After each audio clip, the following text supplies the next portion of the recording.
Hello दोस्तों, एनलॉन health care के बाद और एक फार्मा सेक्टर की कंपनी अपना आईपीओ लेकर आ रही है, अमंता हेल्थ केयर। कंपनी काम करती है parental products, IV solution and other pharma products में। आईपीओ का साइज भी डिसेंट है, लेकिन क्या आपको इस आईपीओ में अप्लाई करना चाहिए या नहीं, आज हम इस वीडियो में डिटेल स्टेप बाय स्टेप देखने वाले हैं। कंपनी की प्रोफाइल एंड कंपनी का बिजनेस क्या है, उसके फाइनेंशियल्स कैसे, उसका वैल्यूएशन कैसा है, उसका कंपैरिजन विद पीयर्स कैसा है, कंपनी की स्ट्रेंथ क्या क्या है, उसकी रिस्क क्या है, टोटल डिटेल में देखेंगे कि आईपीओ डिटेल्स क्या है। और उसके बाद हम देखेंगे उसकी जीएमपी, इस कंपनी में लिस्टिंग के हिसाब से अप्लाई करना चाहिए या लॉन्ग टर्म के हिसाब से। शुरू करने से पहले दोस्तों वीडियो को लाइक करो, शेयर करो एंड चैनल को सब्सक्राइब करो। तो चलो वीडियो को शुरू करते हैं। तो शुरू करते हैं कंपनी का प्रोफाइल एंड उसके बिजनेस से। तो कंपनी 1994 में इनकॉर्पोरेटेड है, अहमदाबाद बेस्ड कंपनी है और कंपनी के मेन प्रोडक्ट्स है parental product, IV solution and other pharma sector के प्रोडक्ट्स कंपनी बनाती है, लाइक इंजेक्शंस एंड सलाइंस। अपने प्रोडक्ट्स को बाहर की कंट्रीज में भी एक्सपोर्ट करती है। फॉर एग्जांपल अफ्रीका में, लैटिन अमेरिका में, थाईलैंड, यूके एंड यूरोप में भी कंपनी अपने प्रोडक्ट्स को एक्सपोर्ट करती है।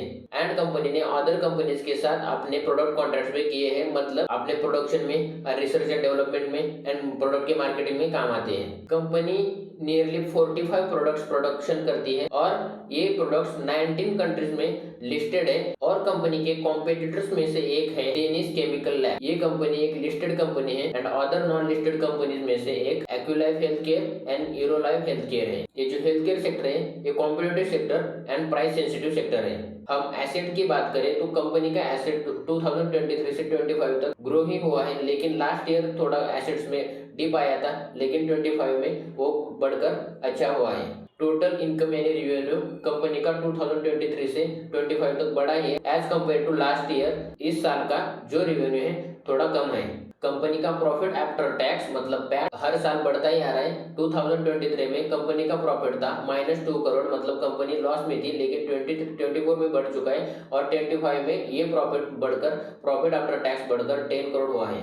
और कंपनी की नेटवर्थ एंड सरप्लस हर साल बढ़ती ही जा रही है। और हम टोटल बोरोइंग देखिए कंपनी के ऊपर कितना डेब्ट है, देखिए हर साल थोड़ा थोड़ा कंपनी अपना डेब्ट कम कर रही है। कंपनी का जो रिटर्न ऑन इक्विटी है वो 12% है। प्रॉफिट मार्जिन है कंपनी के 3.86% है। ये प्रॉफिट मार्जिन थोड़ा सा कम लग रहा है, लेकिन as compare to its competitor इसका प्रॉफिट मार्जिन थोड़ा कम ही नजर आ रहा है। लेकिन कंपनी का जो पी रेशियो है वो 46% है as compare to its peer. Company का जो वैल्यूएशन है थोड़ा ज्यादा लग रहा है। अब देखते हैं कंपनी इस आईपीओ के पैसे से क्या करना चाहती है। जो 100% मनी है ये अपना बिजनेस में लगाना चाहती है। 70% of the money company Gujarat में न्यू प्लांट कंस्ट्रक्शन के लिए पैसा अपने बिजनेस एक्सपेंशन के लिए यूज करने वाले हैं एंड 30% मनी अपने कॉर्पोरेट पर्पज के लिए यूज करने वाले हैं। एंड कंपनी के जो टोटल इश्यू साइज है 126 करोड़ का है। कोई भी एग्जिस्टिंग प्रमोटर इस आईपीओ के थ्रू अपने स्टेक नहीं बेच रहा है। इसका मतलब कंपनी के प्रमोटर का इस कंपनी में कॉन्फिडेंस दिखता है, ये पॉजिटिव थिंग है। एंड कंपनी भी अपने बिजनेस एक्सपेंशन के लिए एंड बिजनेस के लिए सीरियस दिखती है। तो अब देखते हैं कंपनी के आईपीओ डिटेल्स के बारे में। आईपीओ दोस्तों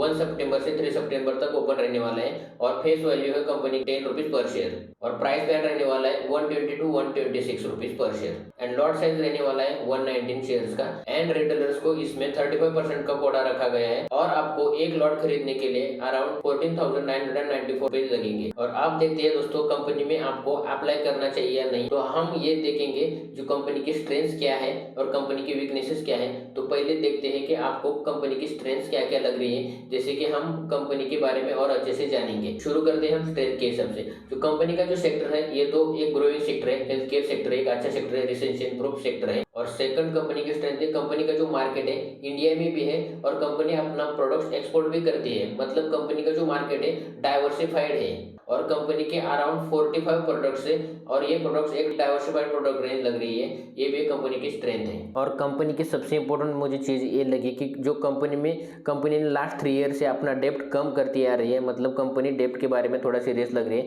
ये एक पॉजिटिव पॉइंट। और एक बात, जो कंपनी के एग्जिस्टिंग शेयर होल्डर्स है वो अपना स्टेक नहीं बेच रहे, इसका मतलब उनका अपनी कंपनी पे भरोसा है और ये चीज इन्वेस्टर के लिए ये कॉन्फिडेंस देता है। और कंपनी की जीएमपी अभी 22 चल रही है, इसका मतलब अब लिस्टिंग के हिसाब से तो ये पॉजिटिव लग रही है, लेकिन जीएमपी भी हमें 100% रिलायबल नहीं रहना होता है, लेकिन फिर भी लिस्टिंग गेन के हिसाब से कंपनी ठीक लग रही है। अब हमने देखा है स्ट्रेंथ, अब देखते हैं वीकनेसेस क्या क्या है। कंपनी का जो 26 प्राइस के हिसाब से कंपनी का वैल्यूएशन निकल के आता है 46x, मतलब कंपनी का जो पीई रेशियो है वो 46x निकल के आता है, जो कंपनी के जो कॉम्पिटिटर से और जो इंडस्ट्री का एवरेज है इससे ज्यादा लग रहा है, मतलब कंपनी का वैल्यूएशन थोड़ा ज्यादा है। और सेकंड, इस साल कंपनी का जो रेवेन्यू है थोड़ा कम हुआ है। ये दो ही चीज मुझे निगेटिव नजर आ रहे हैं। मेरे हिसाब से लिस्टिंग गेन के हिसाब से कंपनी ठीक लग रही है, लेकिन लॉन्ग टर्म के लिए आपको कंपनी में थोड़े रिस्की लग सकते हैं, और क्योंकि थोड़ा वैल्यूएशन थोड़ा कंपनी का ज्यादा है और लॉन्ग टर्म के लिए कंपनी ज्यादा परफॉर्म करेगी ऐसा नहीं लग रहा है। लेकिन लिस्टिंग गेन से हिसाब से और जीएमपी पे अभी 22 चल रही है तो ठीक जा रही है। तो अब तक समझ ही चुके होंगे आपको कंपनी में लिस्टिंग गेन से हिसाब से अप्लाई करना चाहिए लॉन्ग टर्म के हिसाब से, या कंपनी को अवॉइड करना चाहिए। ये वीडियो आपको पसंद आया तो वीडियो को लाइक करो, शेयर करो एंड चैनल को सब्सक्राइब करो।